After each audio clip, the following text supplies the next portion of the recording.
नमस्कार. न्यूज डंकामध्ये मी आपले स्वागत करतो. दादर मुंबईचा तो भाग जिथे मराठी माणसाचा आवाज घुमायचा, जिथे शिवाजी पार्क करून मराठी अस्मितेच्या घोषणा उठायच्या, जिथे गणपतीच्या मिरवणुकीत मराठी संस्कृतीचा अभिमान दिसायचा, जिथे चाळीतल्या सामान्य मराठी माणूस घाम गळून संसार उभा करायचा, तोच दादर आज आतून हादरतोय. कारण आज दादरमध्ये प्रश्न फक्त फुटपाथचा नाही आहे, प्रश्न आहे मराठी माणूस त्याच्या स्वतःच्या भागात टिकणार तरी कसा. आणि हा प्रश्न आता दबक्या आवाजात नाही, उघडपणे विचारला जातोय. कारण आज दादरमधील अनेक मराठी फेरीवाले संतापाने बोलत आहेत की त्यांच्या धंद्यावर सतत कारवाई होते, पण काही विशिष्ट लाईनमध्ये वर्षानुवर्ष धंदा चालतो, तिथे हातच लागत नाही.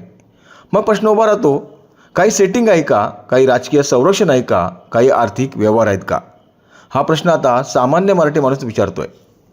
कारण दादरमधील मराठी माणूस आता सरळ आरोप करतोय की जिथे स्टेशन परिसरात सर्वात मोठी कारवाई व्हायला पाहिजे, जिथे रोज हजारो लोक चालतात, जिथे जागा मोकळी असायला पाहिजे, तिथेच काही मुस्लिम फेरीवाले राजरोसपणे धंदा करताना दिसतात. आणि यामध्ये काही बांगलादेशी घुसखोर असल्याच्याही चर्चा स्थानिकांमध्ये उघडपणे केल्या जात आहेत. हा संशय खरा की खोटा हा तपासाचा विषय आहे. स्टेशनच्या बाहेरच धंदा इतक्या राजरोसपणे चालतो की जणू काही तिथे कायदाच नाही आहे. आणि हेच पाहून मराठी फेरीवाला पेटतो. पण सामान्य मराठी माणूस एक प्रश्न विचारतोय, जर एवढं सगळं सगळ्यांना दिसतंय तर प्रशासनाला दिसत नाही का, की आंधळेपणाचं सोंग घेतंय? आज दादरमध्ये अशी भावना प्रचंड वाढली आहे की काही मुस्लिम लाईनवाल्यांचा दबदबा इतका वाढला आहे की तिथे प्रशासनसुद्धा हात घालायला घाबरतं. काही मराठी फेरीवाले तर थेट म्हणतात, मराठी माणूस दिसला की कारवाई.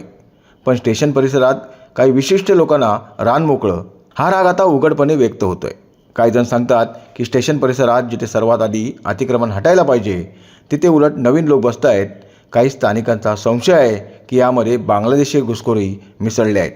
कारण अनेकांना भाषा समजत नाही, कागदपत्रांचा प्रश्न आहे, ओळख अस्पष्ट आहे, पण धंदा मात्र बिनधास्त सुरू आहे.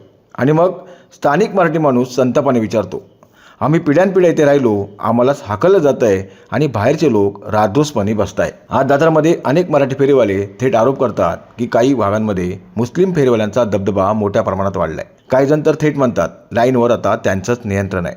हा त्यांचा आरोप आहे, त्यांची भावना आहे. आणि ती भावना इतकी तीव्र झाली आहे की कट्ट्यावर, चहाच्या टपरीवर, स्टेशन बाहेर, गल्लीबोळात सगळीकडे एकच चर्चा येते, दादरमध्ये मराठी माणूस एकटा पडतोय का? काही स्थानिकांचा संशय आहे की या साखळीत बांगलादेशी घुसखोरी मिसळली आहे. हा संशय खरा की खोटा हा तपासाचा विषय आहे. पण प्रश्न असा आहे की जर दादरमध्ये अनेक वर्षांपासून धंदा करणारा मराठी माणूस रोज कारवाईला सामोरा जात असेल आणि दुसरीकडे काही लोक निर्धास्त धंदा करत असतील, तर सामान्य माणसाच्या मनात संशय निर्माण होणारच. आणि तो संशय आज प्रचंड वाढला आहे. मराठी फेरीवाल्यांचा आरोप आहे की काही मुस्लिम लाईनवाल्यांचा प्रभाव इतका वाढला आहे की कोण बसणार, कोण उठणार, कोणाचा धंदा चालणार हे ठरवलं जातं. भाईगिरी, लाईन कंट्रोल, दबाव या गोष्टी आता उघडपणे बोलल्या जात आहेत. इथे बसायचं नाही, इतके पैसे द्या नाहीतर कारवाई होईल, अशा चर्चा लोकांच्या तोंडी आहेत. 0 नंबरवाले, लाईनवाले यांच्याकडून जागेचे भाडे उकळतात. या गोष्टी अधिकृत आहेत की नाही हा वेगळा मुद्दा आहे. प्रशासन याची चौकशी का करत नाही की काही गोलमाल आहे असं दादरकर विचारत आहेत. पण दादरमध्ये या लाईनवाल्यांचा, 0 नंबरवाल्यांचा कंट्रोल कसा निर्माण झाला, यांच्या मागे कोण उभे आहेत, कोणाचा आशीर्वाद आहेत, यांचे गॉडफादर कोण आहेत, याची चौकशी करावी असे दादरकर विचारत आहेत. कारण या मुस्लिम आणि संशय असलेल्या बांगलादेशींचा प्रभाव इतका वाढला आहे की स्थानिक मराठी माणसाला त्याच्याच भागात भीती वाटायला लागली आहे. आणि ते मला आपल्या आधीच्या व्हिडिओचा संदर्भ द्यावाच लागेल. आपण याआधी दादरमधील लाईन सिस्टीम, दबदबा आणि काही विशिष्ट लोकांच्या प्रभावाबद्दल बोललो होतो. त्यावेळी अनेक मराठी फेरीवाल्यांनी 0 नंबर, जमाल शेखसारखी माणसे यांचा दबदबा वाढल्याचे आरोप केले होते. आजही तेच नाव पुन्हा चर्चेत येत आहे. अनेक मराठी फेरीवाले सांगतात की काही विशिष्ट लोकांचं नेटवर्क इतकं मजबूत झालं आहे की त्यांच्या विरोधात बोलायलाही लोक घाबरतात. काही जण आरोप करतात की लाईनपासून कारवाईपर्यंत अनेक गोष्टींमध्ये त्यांचा प्रभाव आहे. हे आरोप आहेत, पण जर इतक्या मोठ्या प्रमाणात लोक हेच बोलत असतील तर प्रश्न गंभीर आहे. आज दादरमधील मराठी फेरीवाला सकाळी धंद्यावर येताना ग्राहकांपेक्षा जास्त कारवाईला घाबरतो. कारण त्याला माहिती आहे की एका मिनिटात त्यांचा संसार ट्रकमध्ये भरला जाऊ शकतो. आणि त्याचवेळी काही विशिष्ट लाईनमध्ये वर्षानुवर्ष कोणतीही भीती न बाळगता धंदा सुरू असतो. मग सामान्य मराठी माणूस विचारतो, कायदा फक्त आमच्यासाठीच आहे का? आज दादरमध्ये मुस्लिम फेरीवाल्यांची संख्या प्रचंड वाढल्याचं अनेक स्थानिक सांगतात. काही जण थेट म्हणतात 80% धंदा आता त्यांच्या ताब्यात गेला आहे. हा अधिकृत आकडा नाही आहे, पण दादरमधील भावना मात्र खूप तीव्र आहे. आणि हाच मुद्दा मराठी माणसाच्या मनात राग निर्माण करतो. कारण त्याला वाटतंय की त्याच्या स्वतःच्या भागात त्याचाच आवाज कमी होतोय. आणखी एक प्रश्न आता दादरमध्ये उघडपणे विचारला जातोय, इतका पैसा येतो कुठून? कारण सामान्य मराठी फेरीवाला 2 लाख 3 लाख भाडं देऊ शकत नाही. तो रोजच्या कमाईवर जगणारा माणूस आहे. पण तरीही काही मुस्लिम लोक मोठमोठी भाडे देऊन जागा घेत आहेत, लाईन सांभाळत आहेत, नेटवर्क चालवत आहेत आणि मग स्थानिक मराठी माणसाच्या मनात संशय निर्माण होतो. काही मराठी फेरीवाले तर थेट आरोप करतात की या सगळ्यामध्ये आर्थिक पाठबळ आहे. काही जण चर्चा करतायत की दादरमधील मस्जिदीमधून मदत मिळते का, काही नेटवर्क काम करते का. हा संशय आणि हे आरोप आता उघडपणे केले जात आहेत. हे आरोप खरे की खोटे तपासाचा विषय आहे. पण प्रश्न असा आहे की जर सामान्य मराठी माणूस एवढ्या मोठ्या प्रमाणात हेच बोलत असेल तर प्रशासनाने याची चौकशी करायला नको का? कारण आज दादरमध्ये मराठी माणूस फक्त धंदा हरत नाही आहे, त्याला वाटायला लागलं आहे की पैशाच्या ताकदीसमोर त्याचा घाम हरतोय. आणखी धक्कादायक आरोप म्हणजे काही मराठी फेरीवाले सांगतात की मराठी माणसांच्या धंद्यांवर कारवाई व्हावी यासाठी काही मुस्लिम लाईनवालेच दबाव आणतात. म्हणजे मराठी माणूस हटला की जागा मोकळी होते आणि मग त्याच जागेवर दुसरं नेटवर्क बसतं. हा थेट मराठी माणसाच्या अस्तित्वाशी जोडलेला आरोप आहे. दादर, प्रभादेवी, माहीम हा भाग म्हणजे मराठी अस्मितेचा कणा.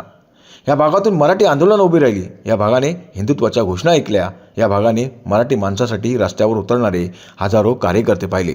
पण आज त्याच भागात मराठी फेरीवाला स्वतःला एकटा समजतोय आणि हीच सर्वात मोठी शोकांतिका आहे. 1996चा सर्वे अजूनही मराठी फेरीवाल्यांच्या जखमेवर मीठ चोळतो.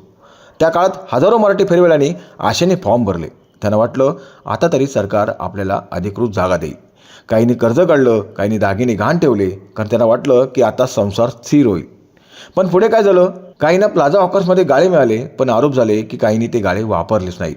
काहींनी विकले, काहींनी भाड्याने दिले आणि नंतर पुन्हा फुटपाथवर आले. म्हणजे एकीकडे खरा मराठी फेरीवाला जागेसाठी रडत होता आणि दुसरीकडे काही लोक 2-2 फायदे घेत होते. आजही अनेक मराठी फेरीवाले संतापाने सांगतात, ज्यांच्याकडे आधीच गाळे आहेत तेच अजून फुटपाथवर धंदा करतात. मग खऱ्या गरजू मराठी माणसाने काय करायचं? उपाशी मारायचं? 2014च्या सर्वेमध्ये पुन्हा काही लोक पात्र ठरल्याचे आरोप झाले. म्हणजे एकदा फायदा घ्या, गाळा घ्या, विकून टाका, पुन्हा फुटपाथवर या आणि पुन्हा पात्र व्हा. मग खरा मराठी माणूस कुठे जाणार? आता QR कोडचा विषय तर दादरमध्ये अक्षरशः संतापाचा ज्वालामुखी बांधलाय. कारण मराठी फेरीवाल्यांचा सरळ आरोप आहे या QR कोड प्रक्रियेत मोठा झोल आहे. खरे धंदेवाले रांगेत उभे आहेत आणि सेटिंगवाले पुढे जात आहेत, अशी भावना आता उघडपणे व्यक्त होते. आज 25-30 वर्षे उन्हात उभा राहिलेला मराठी फेरीवाला ऑफिसच्या चक्रा मारतोय. त्याच्याकडे जुनी कागदपत्र नाही आहेत, तो फार शिकलेला नाही आहे, त्याला सिस्टीम समजत नाही आहे. पण दुसरीकडे काही लोक अचानक कागद घेऊन तयार. मग मराठी माणूस विचारतो, हे लोक अचानक आले कुठून? यांच्याकडे एवढे कागद आले कुठून? आणि खरा धंदेवाला बाहेर कसा? काही मराठी फेरीवाले तर थेट आरोप करतायत की QR कोडमध्ये मोठं सेटिंग चाललं आहे. लाईनवाले, 0 नंबरवाले, शिफारशी, दबाव या सगळ्यामुळे खऱ्या मराठी माणसावर अन्याय होतोय असा आरोप आता उघडपणे केला जातोय. आणि सर्वात मोठा संशय कशावर आहे माहिती आहे? ज्याने आयुष्यात कधीही धंदाच केला नाही तेही पात्र कसे? हा प्रश्न आता दादरमध्ये मराठी प्रत्येक फेरीवाला विचारतोय. कारण QR कोड म्हणजे फक्त कागद नाही आहे, तो जगण्याचा परवाना आहे. ज्याच्याकडे QR कोड तो उद्या सुरक्षित, ज्याच्याकडे नाही तो उद्या रस्त्यावर. आणि म्हणूनच मराठी माणूस संतापाने विचारतो, खऱ्या मराठी धंदेवाल्यांना बाहेर काढून कोणाला बसवलं जात आहे? आज दादरमधील मराठी फेरीवाल्याच्या घरात जाऊन बघा. त्याच्या मुलाची फी बाकी आहे, घरभाडं बाकी आहे, आईच्या औषधांसाठी पैसे नाही आहेत. पण तरी तो चोरी करत नाही, गुन्हेगारीकडे वळत नाही आहे. तो फक्त फुटपाथवर उभा राहतो आणि त्याच माणसाला सर्वात जास्त दाबलं जात आहे अशी भावना तयार झाली आहे. आणि म्हणूनच आज दादरमधील मराठी माणूस विचारतोय, आमच्याच धंद्यावर कारवाई का? आमच्या शहरात आम्हालाच भीती का? आमच्या घामाची किंमत नाही का? दादर हा फक्त भाग नाही आहे, दादर म्हणजे मराठी माणसाचा श्वास आहे. आणि ज्या दिवशी त्या श्वासावर दुसऱ्यांचा दबदबा बसतो त्या दिवशी संघर्ष सुरू होतो. कारण लक्षात ठेवा, मराठी माणूस कोणाचा द्वेष करून जगायला शिकलेला नाही आहे. पण त्याच्या घामाचा हक्क हिरावला, त्याला त्याच्या शहरात दुय्यम केलं तर तो शांत बसणार नाही आहे. दादरचा प्रश्न फक्त फुटपाथचा नाही आहे, तो मराठी माणसाच्या अस्तित्वाचा प्रश्न आहे. जर तुम्हाला वाटत असेल की दादरमधील मराठी फेरीवाल्यांना न्याय मिळायला हवा तर हा व्हिडिओ जास्तीत जास्त शेअर करा, लाईक करा, चॅनलला सबस्क्राईब करा आणि कमेंटमध्ये नक्की सांगा, दादरमध्ये मराठी माणूस सुरक्षित आहे का? धन्यवाद.